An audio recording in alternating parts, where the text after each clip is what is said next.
अस्सलाम वालेकुम एवरीवन। आज की क्लास के अंदर हम कोऑर्डिनेट ज्योमेट्री के पास्ट पेपर्स करेंगे और कोऑर्डिनेट ज्योमेट्री का 2012 में एक ही सवाल आया तो वो हम डिस्कस करेंगे कि वो कैसे होगा। अब देखो यहाँ पे सबसे पहले रीड करना बहुत ज़्यादा इंपॉर्टेंट है, तो आपने सबसे पहले ना प्रॉपर वे में रीड करना है।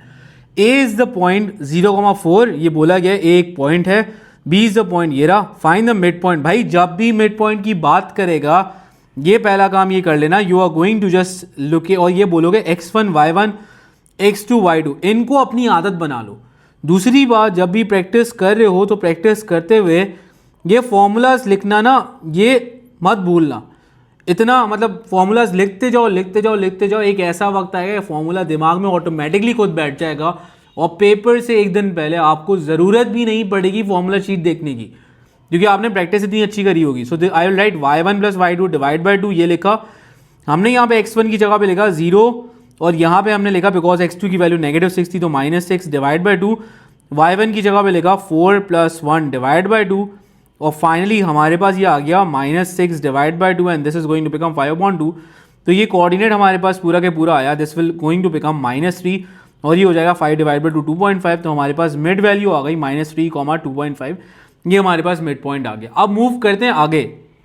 अगले वाले पार्ट में आपसे पूछा गया है find the equation of the line of A B. Equation of the line of A B आपको चाहिए, तो equation of the line of A B के लिए मैंने आपको सिंपल सी बात बताई कि भाई सबसे पहले इक्वेशन होती है y = mx + c। m है ग्रेडियंट, c है y इंटरसेप्ट। m अगर मुझे चाहिए तो m के लिए मैं क्या करूंगा, फॉर्मूला यूज करूंगा y2 - y1 upon x2 - x1।